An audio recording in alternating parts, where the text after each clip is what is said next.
Changing the racial diversity on FTSE boards. The Parker Review displayed the status of racial diversity on boards in the UK and set targets. Progress in appointing directors with a racial and ethical background is slow, and targets that were set by the Parker Review for the UK are at risk of being missed. A group of senior leaders has come together and is committed to taking action to increase racial and ethical diversity in their businesses. What are the challenges they face and how have they overcome them? Welcome to the Better Boards podcast series. In this episode, I'm delighted to talk with Richard DeNetto from the CBI about increasing racial and ethical diversity on FTSE boards. As our loyal listeners know, we aim to inspire, share good practice and offer ideas about how you can create more effective and higher performing boards. Richard heads up the initiative Change the Race Ratio. He's close to the over 90 signatories and understands the challenges in initiating change. I'm Dr. Sabine Dembkowski, founder and managing partner of Better Boards. We make the boards of the most ambitious organizations more effective. Our mission at Better Boards is to contribute to creating better boards. We do this by providing clients with an evidence-based approach for board evaluations and board development programs. To fulfill our mission, we give a voice to all who care about creating better boards. Richard, fantastic to have you. Welcome to the Better Boards podcast series. Thank you, Sabine. Welcome. It's great to be here. Let's put our discussion a bit in context. What's the current status of ethical diversity on FTSE boards? The Parker Review into ethnic diversity in UK boards was published in 2016. However, since then, little progress has been made in implementing its recommendations. So recent updates of the Parker Review reveal that with just months to go, so the end of this year, 19 of the FTSE 100 companies still do not have a minority ethnic representation on their boards. And when you look at the data for the FTSE 250, the data is a little bit older, but actually the situation looks a little worse. So 69% of the FTSE 250 companies analysed by the Parker Review have no ethnic diversity on their boards. And that really isn't the full picture because there were a number of firms that didn't respond within the FTSE 250. And when you look at black participation, and as we know, black colleagues face the biggest barriers, this rings true for the FTSE 100. So recent research by Green Park shows that there are no black chairs or chief execs in the FTSE 100. And whilst we can see through Parker that progress has been made, ethnic minorities are often being promoted into what they've termed the corporate sidelines, so into chief marketing officers, chief HR officers, exco level roles for D&I. And these historically have not been the career history of chairs and chief execs of FTSE 100 firms. So you have the initiative, Change the Race Ratio. What is the thinking behind this initiative? What's the motivation? So in 2019, the CBI appointed Lord Curran Bilimoria as Vice President and President-elect of the CBI. So Curran was voted in as President in 2020. And Curran was the first ethnic minority to hold this role within the organisation in our over 50-year history. And on Curran's appointment as VP, so in 2019, he was really clear that he wanted to use his presidency as a platform to improve ethnic minority representation in boards of the UK's largest businesses. You know, he'd seen the glass ceiling. Clearly, he's smashed through it, but has seen the obstacles that were put in his way to progress his career. So in October last year, Change the Race Ratio was launched alongside 14 founding business partners, including the likes of Aviva, Brunswick, Russell Reynolds, Schroders, and Unilever, to name but a few. And launching the campaign with our founders was really critical to our success. This campaign is a movement. It's a movement of business leaders saying, now is the time to change. And I publicly commit to taking these actions. We've created a peer group where business leaders can join a safe space. They can ask questions, they can share ideas and challenges so that we can all progress more quickly together than we could do apart. So what does success really look like? Would be good progress? Well, I'll go with great progress first. So in short, great progress looks like the end of the all-white boardroom. And I think success for us looks like all FTSE 100s, all FTSE 250 firms becoming signatories of Change the Race Ratio. And if that happens, and they play an active role in our community and join, and see this as a movement, not a piece of virtue signalling. We'll have at least one ethnic minority in all FTSE 100s by the end of this year, and for FTSE 250 by the end of 2024. Those are the Parker targets. We'll see racial and ethnic participation EXCO and EXCO -1 will have substantially increased by the end of 2024. Many more companies will be setting black participation targets, and all FTSE 100 and FTSE 250 will be publishing on an annual basis their ethnicity pay gaps, their representation targets, plans and progress. And I think, by then, that means we'll have had, created a culture where diversity can thrive, and I think seen the more social role that business can play, and that duty that larger firms have got to really encourage diversity down their supply chain and through their suppliers.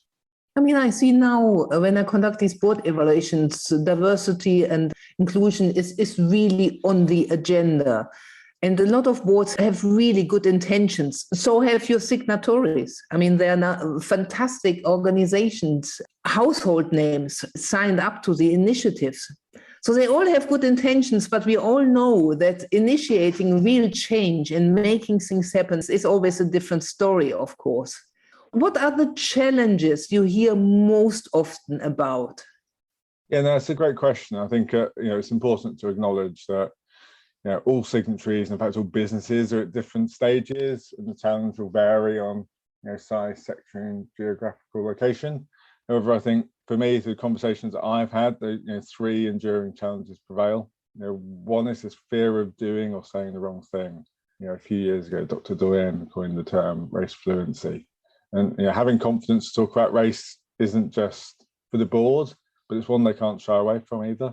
They need to become more confident. And for me, this applies to white colleagues as well as it does people with lived experience. For example, just because I'm of Asian heritage doesn't mean that I understand the lived experience of a black person in the UK and feel confident to talk about it.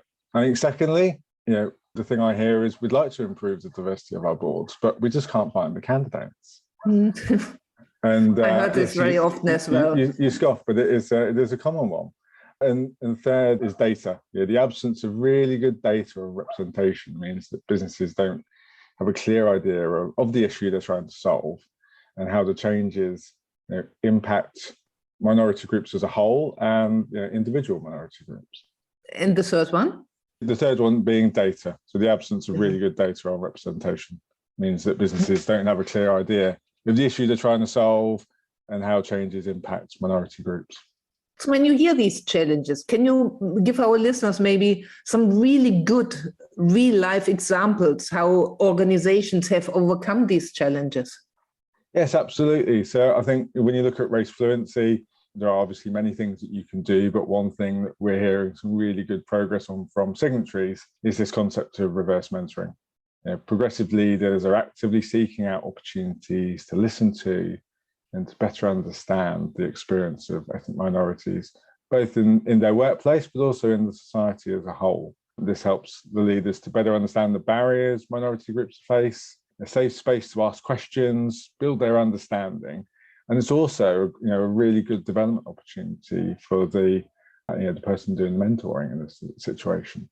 They can often have some really high impact development conversations, which can lead to an informal sponsorship type of relationship. So how is this done? Because we all know, again, when I'm doing these board evaluations, it's so difficult to get an hour interview in the diaries. Oh, absolutely. I think it takes the need for it to be a priority. And I think we all get done what's at the top of our to-do list and the priority. So I think it's about carving out time. We can't, as a leader of a business, we can't be too busy to listen to the minority groups that are within our organisation. So I think we can find the time. It's just about how important we feel the issue is. So what do these busy executives who signed up for your initiative, how do they make the time? Do they devote certain slots to it? Do they launch a big initiative? Do they proactively ask their assistants to schedule these conversations? Well, it's a range of all of those things. But I think, we've launched the campaign in COVID times. So actually getting 25 chief execs round the table, around a virtual table for a 1-hour session, we're asking a lot less time of them if we were to drag them all down to London to sit in a specific place at a specific time. So actually, I think it's been a real benefit, and the ability to reach and to have more mass communication has really helped. And look, we found the time to have this conversation. And when you put it as a priority, when you've got those commitments to make, business leaders are finding time to make it happen. Fantastic. One concrete example. Come on, give us another one. So if we look at, we don't have the right candidates, we can't find them. So boards who get this right, they've simply made sure they're ready to introduce diversity into their boardroom, and they're clear about why they're doing this. And they're doing this because they want the right skills around the table. They don't want a board member to be the focus for everything about race and ethnicity. So what do? They have diverse slates because they brief search firms on what they want. And they're selecting the search firms on the basis of their diversity credentials. So when you're looking at your next slate for a NED, well, who did you use and why did you use them? And what's their track record of diversity? And has anybody in the organisation actually asked them? I think that's really critical.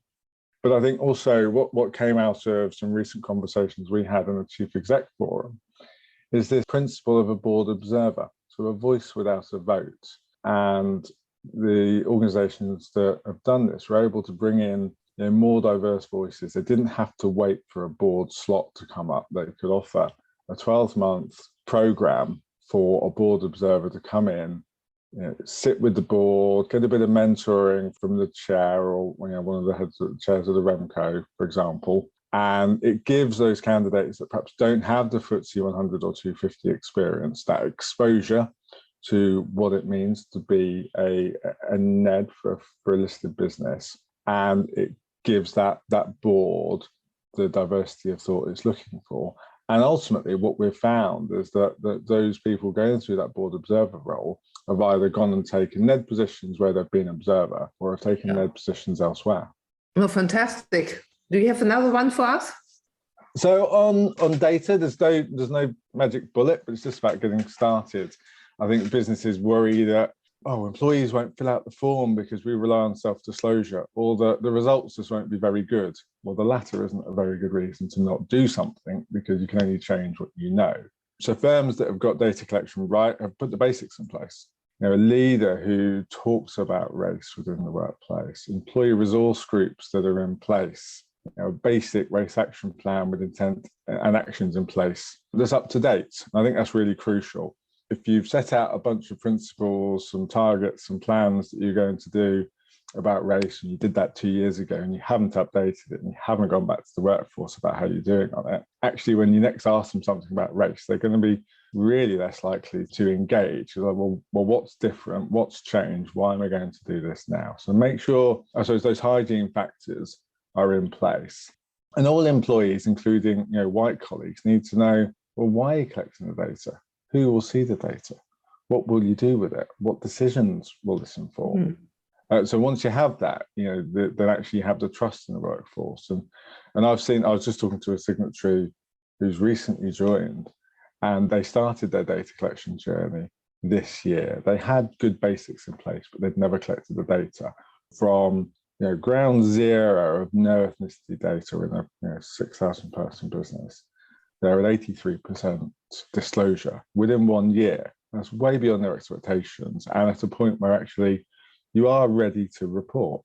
Fantastic. No, that's really helpful. I mean, these are real ideas, practical ideas, what boards could do to change the racial diversity.